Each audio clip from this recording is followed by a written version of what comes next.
What is a dirty little secret about an industry that you have worked in, that people outside the industry really should know? Not all that much of a secret, but I used to work in a peanut butter factory. We produced about 25-30-ish different store brands ranging from very cheap to stupidly expensive. We had a grand total of 3 recipes: chunky, not chunky, and no additives. I worked at a major jewelry company in the US. When we wanted to buy jewelry, we paid what it costs to make the product, material, labor, shipping, plus 10%. I paid around $115 for a pair of $950 diamond earrings. Redditor responds. I worked wholesale diamond sales, so I had connections throughout the entirety of the industry. Made my wife's $15K plus engagement ring for about $3K. I worked in the moving and storage industry, and if you ever pay movers to pack and move your family, demand an itemized bill and proof of service. These people are out here raking people over the coals. Inflating box counts, charging for services not performed, etc. It's not as bad if it's COD, but if it's a corporate move for your job, demand it. You might not be paying for it out of pocket, but it's still showing on your income as taxable wages. Special note to say, not all companies do this, but all the ones I worked with did. High-volume recruiters spend an average of 10 seconds looking at a resume. We touch your food with our hands. Weird. And yes, we wash them so often that they might fall off. That, or you get assholes that wear gloves for 12 hours and never change gloves or wash their hands. Redditor responds. It's so beautifully arranged on the plate, you know someone's fingers have been all over it. Julia Child. They put little weights in lipsticks to make them feel more expensive so they can charge more. Redditor responds. Same for Beats headphones. Another Redditor responds. Same for winning fishing tournaments. Zoos and museums are universally held together with double-sided tape. The size or prestige of the organization doesn't matter either. Redditor responds. You guys can afford double-sided tape? HVAC guy here. Not really a secret, but homeowners sure think it is. Change your fucking filters. If you're ever buying bulk gravel/sand/crushed stone from a local pit/quarry that has scales to weigh the amount of product you're getting fucked because you're paying for water. Most of these pits/quarries spray the living fuck out of their stockpiles before/during operation to make the material heavier in the truck. Never buy by the ton, always buy aggregate by the cubic yard. It's a measure of volume, not weight. Source: I own a rock crushing business/multiple quarries and I charge by the cubic yard to not screw the public. Redditor responds. Sneaky, I always thought this was done to reduce dust. Another Redditor responds. Most likely it is to reduce dust, but then they found out the added profit motive afterwards. When the health inspector shows up, a mad scramble happens in the back to clean the kitchen while they start the inspection in the dining/bar area of the restaurant. Redditor responds. Yup. One manager will hold the health inspector up in the front of house while back of house is busy labeling and making sure minor violations they visibly see are dealt with. Another Redditor responds. Truer words have never been typed. LOL. Send out the king or queen of small talk and people skills while the back of the house tosses anything that isn't temping correctly and runs ribbons of labeling to the walk-in to make sure it's all labeled. My billable hours are not the actual hours. Redditor responds. Been there. Especially if you have a quota. Another Redditor responds. Reporting hours, and in turn over-reporting, makes you realize just how inefficient the 9-5 Monday through Friday is. I'd be burnt out within 6 months if I was billable 32 hours per week after attending all the non-billable meetings, admin tasks, etc. In reality, 20 hours is spent doing meaningful work, the rest is just overhead, discussions with coworkers, or taking a mental break from staring at a screen for the past 3 hours. I wouldn't say it's mostly a secret, but agency staffing firms churn and burn college graduates who are basically thrown in the wild. The recruiter you worked with may be gone in 6 months, and that's why a lot of ghosting happens.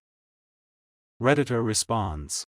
Yeah, recruitment and headhunting are not altruist professions. They're not social workers looking out for clients' best interests. Story time. I got a high-paying job via a headhunter. After 3 months at the new place, I realized I hated it, and I quit. 3 days later, I got a call from the headhunter, and he was irate, yelling at me over the phone at the top of his lungs. He called me every name in the book, and went hoarse from yelling. Turns out, he gets paid a commission for placing me at that job only if I stay at least 90 days. I just happened to quit on the 89th day coincidentally. So he lost out on a good chunk of money thanks to that. First Redditor responds back. Connecting commissions to hires is something I hated about agency life. Did it for 2 years and just couldn't stand how we low-balled people to make the best spread. Especially with former military who transitioned to civilian life. These veterans more times than not do not know that they can be getting a lot more on the open market with their experience and clearance. Transitioning to corporate recruiting was one of the best decisions in my life, especially mentally. The roses you buy at Valentine's Day were harvested around Christmas. It's the worst time of the year to buy roses, and I don't mean because they're more expensive. They're also the worst quality because it's a longer holding time between harvest and use than any other time of the year. Never ever send flowers through an order processing service. Look at the location you're in or sending to and talk to a florist in that area directly. Don't pick a picture off some external website. Ask the florist what they have and can make that fits your budget. If you're worried, ask them to text you a pic of the completed design.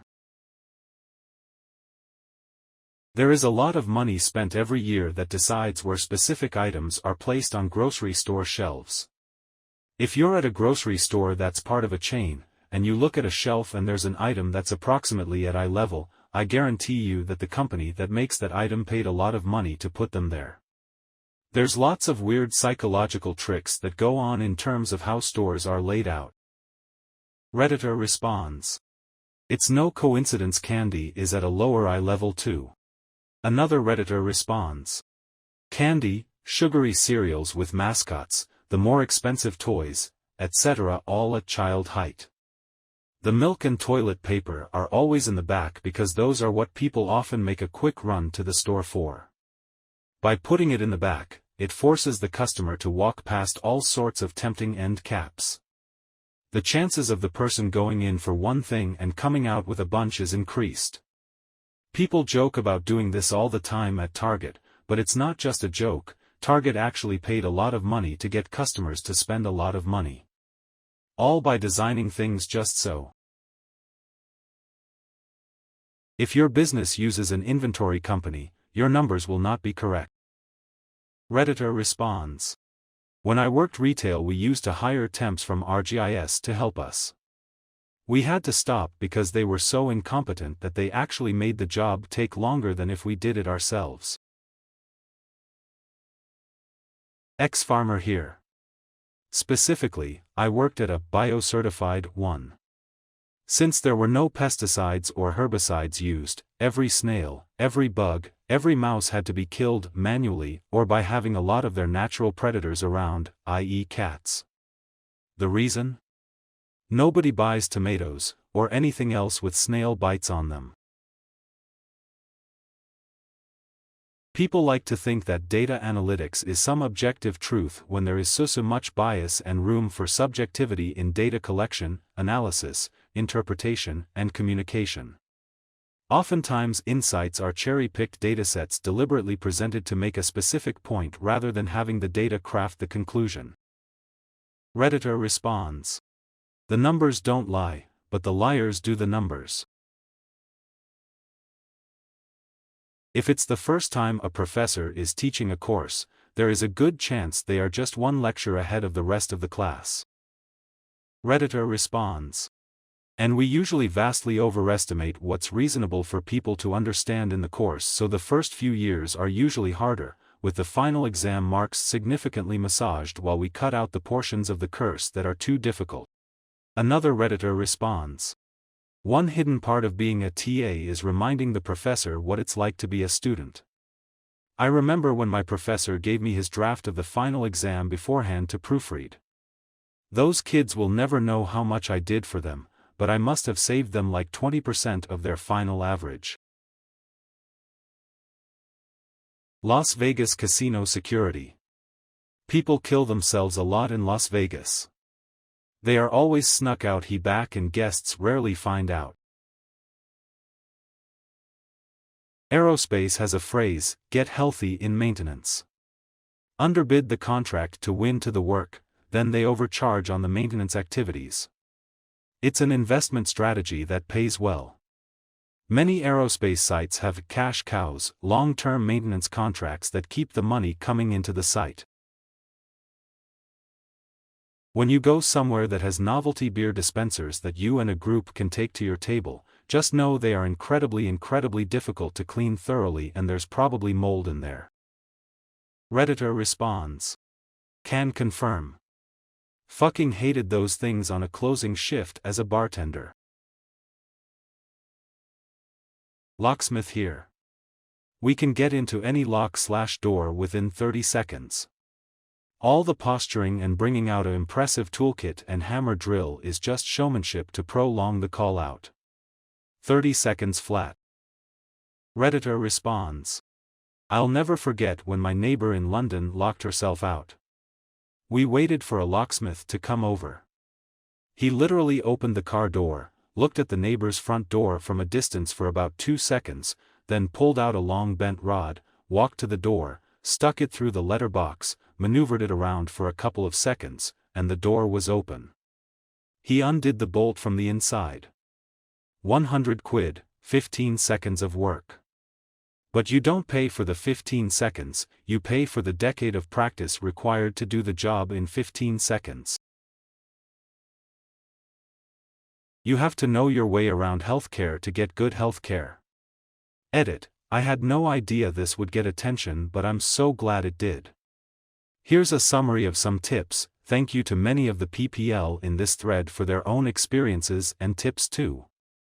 What you should know. 1. Your patient rights. You can ask for a referral to a specialist. You can ask for second opinions. You can ask to see what is in your chart. Know your rights. 2. If you have a family member in a hospital or long-term care home, please visit and be there as much as possible. When you are sick or old, you are just not able to summon the energy to be on top of med errors or even general care. The more eyes on the care and environment, the better for your family member. 3. Advocate for your family member. Do some research too. What is the illness? What are some options? And take these to the doctor and ask if they're appropriate, with the patient's consent obviously, for the patient. 4. Follow up. If the office doesn't call you, follow up.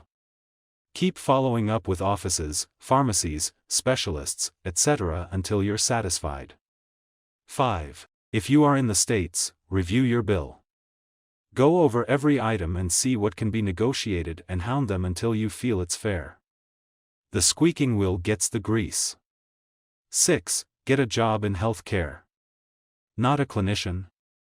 No problem. Environmental services and portering are excellent, well-paying entry-level jobs that can get you potentially into a union.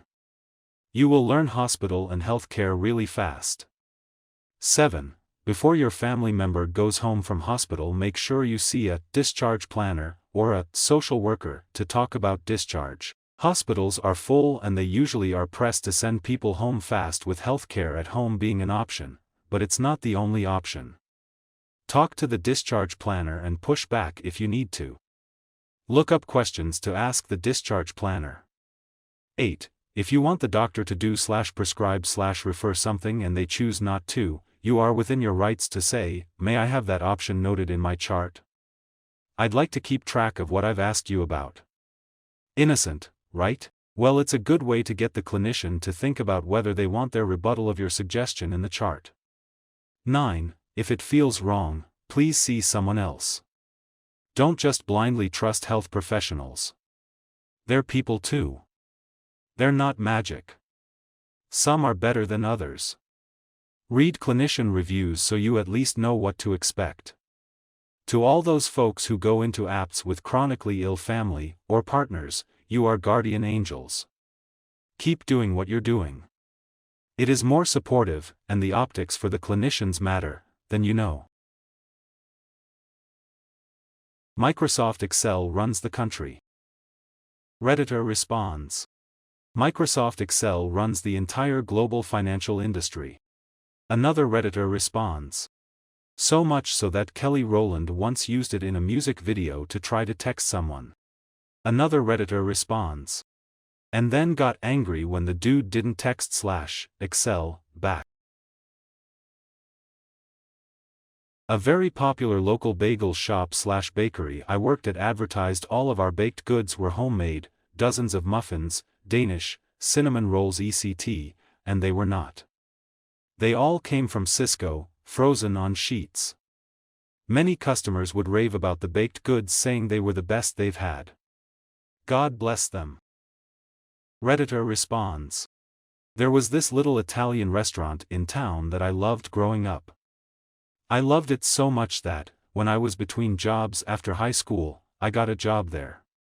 Those famous homemade cannolis that I loved so much came frozen in a big white box with ACME or some shit printed on the side. Oh, and they smoked in the kitchen. Wash all of your new clothes. A very high percent has been worn and returned. Redditor responds. Always wash new clothes. You never know who or what manhandled them. Another Redditor responds. Always wash new clothes, they should be washed to remove industrial chemicals, dye residue, etc. from the manufacturing process. You don't want a lot of this shit on your skin. When an app pops up with a "Do you like this app?" thing, the yes button goes to the App Store for a review, the no button goes to an internal complaint process. This on average filters upset customers away from the App Store and artificially raises app score by a whole star on average. That is the only way most corporate service apps have 4 stars. Redditor responds. Long time ago the company I worked for would only show this pop-up if we detected things were going well in the app, no errors, etc. So even seeing the prompt in the first place is already biased towards people who are likely to rate positive. Nobody who actually sorts mail gives a shit about your package. The word fragile doesn't stop them from throwing it 20 feet into a metal container. Redditor responds. It's really fun to pay $145 extra for hazmat shipping and see this box with explosive in big letters on the side show up at your front door with a big dent in the corner. Another Redditor responds. My line once had brown lines start coming down our belts. Boxes covered in dark brown substance. No one wanted to touch the boxes. It was so bad that one of the big bosses was running from line to line telling everyone that it's just chocolate icing from a spilled Dunkin' Donuts tub. They never come down unless it is horrible, so that was pretty fucking funny. Great night all around. Bedbugs are actually incredibly common in hotels. It's just that nicer hotels generally have better means of treating them. Redditor responds. Like an exclusive bed bug spa? Another Redditor responds. We had this crazy machine that we used on one room at a time that would heat the entire room up to 140 Fahrenheit. Bed bugs die from overheating very easily. So yes. My hotel had an exclusive bedbug spa. The sauna of no return. You don't get the healthcare you need or deserve unless you advocate for yourself. Same goes for your loved ones. I used to work as a secretary at a roofing company. A common practice of scumbag roofing companies, in regards to rubber row home roofs, if your neighbor calls a scumbag roofing company and they fix their roof and then not long after you or another neighbor's house starts leaking, there's a terrible possibility that the scumbag company went out and knifed a hole in your roof. They do this because your neighbor may recommend their company to you as their roof is no longer leaking. Scummy move. I work in childcare. If your child has a milestone first at the center, we don't tell you. Taking first steps is the one that sticks out the most. Redditor responds. I used to work in the infant room at a childcare center. I 100% would ask if they've rolled over / said mama etc., because they seemed really close today. Keep an eye out for that, when really the kid did it 5 times that day. Whenever you see a high-profile person publishing an opinion piece in a news outlet, 9 times out of 10, they didn't write that. The author came up with a 1 to 2 sentence concept of what they wanted to say, their second-in-command engaged whoever the ghostwriter is, the ghost created the copy, the high-profile person's number 2 reviewed for necessary changes, the high-profile person themselves reviewed and signed off, and the number 2 engaged marketing people to place the piece in a news outlet. If you see an article from a CEO, a senior VP, a member of an elected body, anyone with status, they don't write their own stuff. This is not inherently bad. Organization leaders are busy, and they have the resources to have a team oversee their public-facing thoughts, so they don't have to worry about it. Still, the opinion pages of just about every news outlet in America, and elsewhere, are populated largely by ghostwriters. More product hits the floor and then thrown back on the line than you know. Source: worked in a meat packing plant. Redditor responds. I got fired from a local grocery store because I wouldn't use chicken that fell on the floor. I was the chicken fryer, and the lady training me told me to just throw it the fryer 'cause the oil will clean it. This lady pulled the fryer out to grab a piece that had fallen on the floor and told me to run it under the sink and put it in the fryer. I called the health department the day they fired me. Life coaches need life coaches the most. Redditor responds. No one should really be hiring life coaches unless they love to give away money. There's no real licensing body, education, expectations, etc. It's literally just random people who like giving advice. Reddit gives crappy advice for free, might as well try that first. Airlines often make more money carrying cargo than passengers. Also, they have much stricter contracts about delivering cargo on time than passengers. If a plane is overweight, they will usually remove passengers before they remove cargo. Same Redditor responds. Many of those cargo containers are rated for 500 to 1,000 pounds. FAA guidelines have airlines calculate 190 pounds per pax, 195 pounds in winter. Kick a pax off a flight? Give them a $20 meal voucher and a $200 airline credit and get them positive space on the next flight out. It costs the airline very little. They know you'll be pissed. The gate agent that has to deal with you is concerned about your happiness because they have to deal with you until they can make you go away. The operations team in an office 800 miles away that actually makes the decision, however, doesn't care. The ice cream machine is not broken, no one put it in its cleaning cycle when it needed to be, so they're locked out of it until they do the whole cleaning process.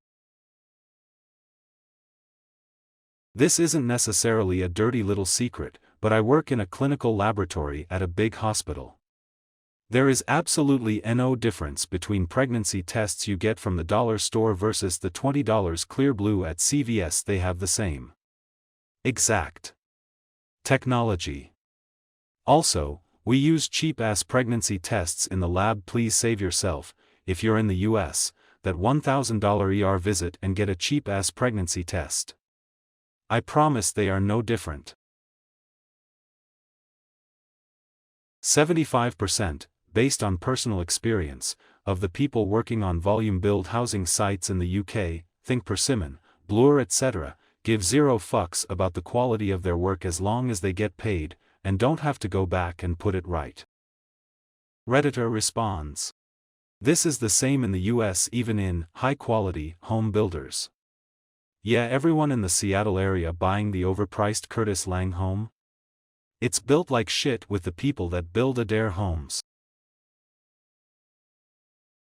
Wells Fargo, and other banks, WF is just the worst I've had experience with, likes to come up with ways to illegally charge you fees. They then eventually get sued, pay a fine that is less than 1% of the profit they made on those fees, then finds a new slightly different way to fuck you some more. Rinse and repeat.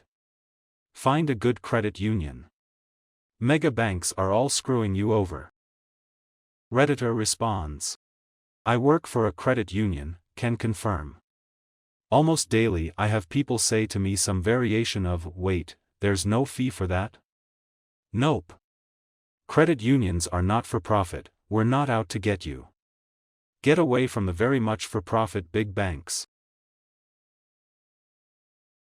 Hotels don't change the comforter on the beds in between guests unless there's a noticeable stain on it. If the pillows are placed on a chair instead of on the bed at checkout, housekeeping assumes they weren't used and puts them back on the bed without changing the pillowcases. All of this is due to cutting corners in housekeeping because the keepers are under strict timers for each room, and they have an insane amount of rooms to do every day. Redditor responds. Hampton advertises that they change the comforter between guests. That made me really uneasy when I first heard it because it was like, shouldn't that just be expected? First Redditor responds back. See. Hotels are really nasty and I wish I never worked in them. What would make such a huge difference is hiring more housekeepers, extending the room cleaning time, and giving no more than 13 rooms per shift. How is one housekeeper supposed to clean 32 rooms in 8 hours without her deciding to cut corners so she doesn't get in trouble with the head? Impossible. I have had to assign 5 housekeepers rooms in a fully booked hotel of 550 rooms. Math ain't mathing, you know. None of your restaurant food is made with love. Anger and anxiety is what made that muffin, Tina, don't you forget it. Cruise ship crew members are underpaid and overworked, to the point where it'd be illegal in most rich countries. Explanation.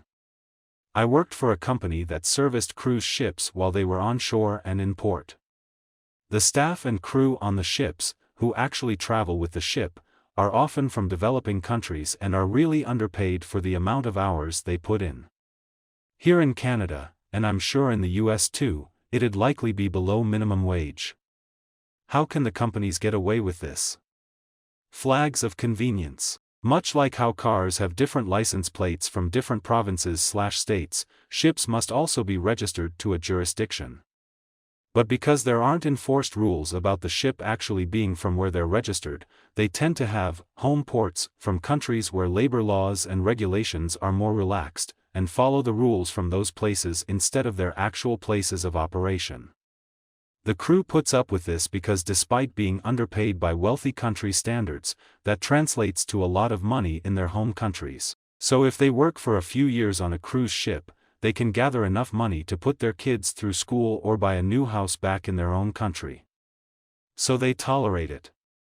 This is why you have so many ships that have Panama City or Nassau painted on the rear as their home port, even if the company itself is based in Florida or something and the ship itself has never been to its own port of registry.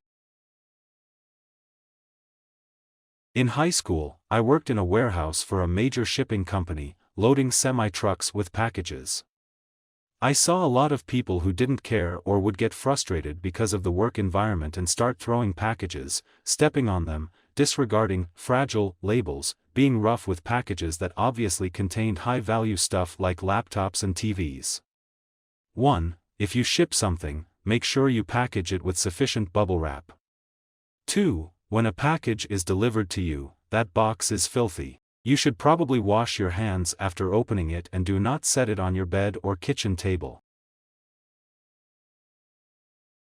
I'm way late to this party, but I used to be a political campaign manager and political office staffer. The US government is run by an invisible network of interconnected staffers. The good elected officials are informed, but it's still the staffers who inform them.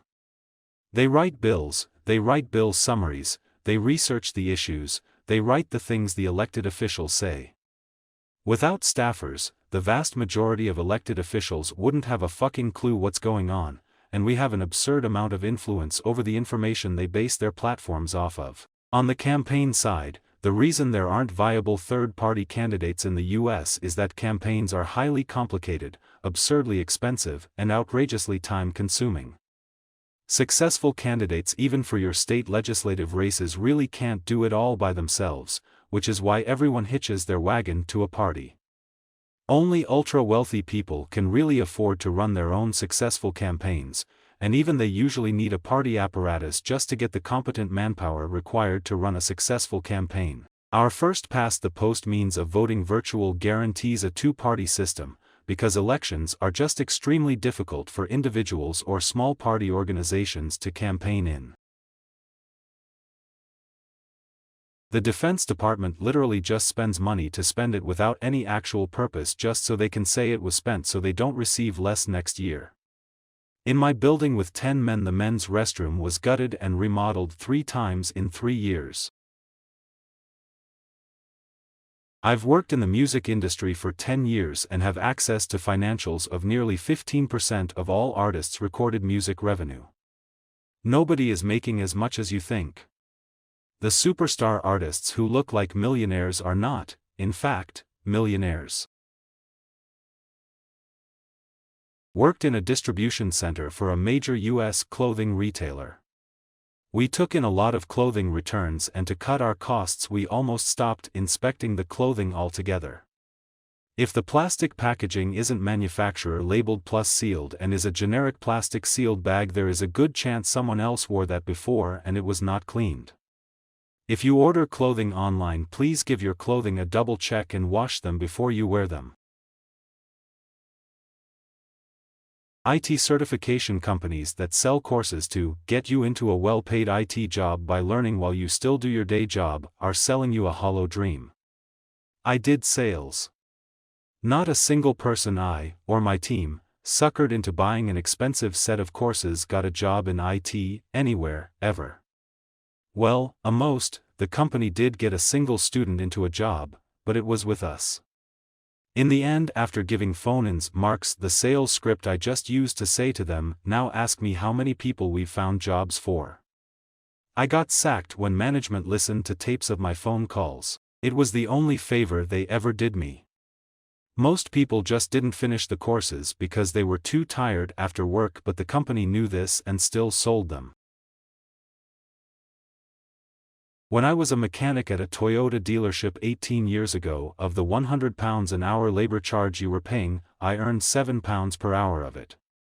And today, someone who's left the trade in the last year, they told me they were on £11.50 an hour. In nearly 2 decades, wages have risen by £4.50 an hour, and we have to buy all our own tools, which will tot up to the thousands over the years, nothing subsidized by the employers, and no tax rebates or adjustments are given either. When you call a cable company to cancel, you speak with sales first. The deals they offer are not the best they can do. Many therapists are still practicing after probation or punishment for really egregious acts, and they don't have to disclose this to potential clients. If a therapist actually gets their license revoked, they often go into life coaching. Cybersecurity. You have absolutely no clue how out of date and insecure the vast majority of the planet's IT infrastructure is. But the problem is that infrastructure is built upon so heavily and is such an intrinsic piece of what came after that you can't just swap it out or upgrade it. All you can do is build layers of defense around it. This is the important shit too. Nuclear systems, power stations, hospitals, militaries, banks, you name it. Your average office PC will be vastly more secure if it's kept up to date than the PC that's used to access all your medical records, because it isn't held back by poor future-proofing and still receives important security updates. My buddy worked at our local movie theater, AMC. He told me the signs up front say, "No outside food or drink," but their policy says they can't search or stop people even if they clearly have something. I told this to another buddy and he went next week with a whole Thai dinner and a big gas station soda. Cashier said it smelled good, lol. I apologize in advance. Do you ever set your groceries in the fold-back child seat of your grocery cart? Between children with leaky poop diapers, vomit, the dirty shoes when children stand up and the small pets that are often placed there, you probably should stop doing that. The carts are not cleaned daily, not even close. They are sanitized by professional steam cleaners, once a month. Once a month. That's the frequency the health department requires. You're welcome. Fast food, cleanliness gets overlooked to an extreme amount. Cleaning things properly takes time, which means that is time that you're not making orders to sell to customers. People like to say, just clean during downtime, but there is no such thing as downtime. Because they will cut your crew to a skeleton, meaning you can't get orders out fast enough for there to be downtime. People like to say, then clean at close. Nope, because they want you out ASAP, as to not run up the labor time. Get what is needed to be done for the morning shift and get the fuck out. Unless it's a chocolate-themed cafe, there is a good chance your hot chocolate is just made with the powder used to garnish your cappuccino. Also, although I never did this, I've known plenty of baristas who will give you the wrong milk, either by accident when they're in a rush, or on purpose if you're rude, or sometimes when they think you're just snooty with your milk choices. So if you're lactose intolerant, be sure to mention it. Now that you've heard some of these intriguing workplace confessions, I'd love to hear from you. Have you ever had a similar experience or a secret from your previous job that you're itching to share? Don't be shy, drop your stories and comments in the section below. If you'd like to see more content, check out my playlist or my other videos. Subscribe if you don't want to miss out on the next videos.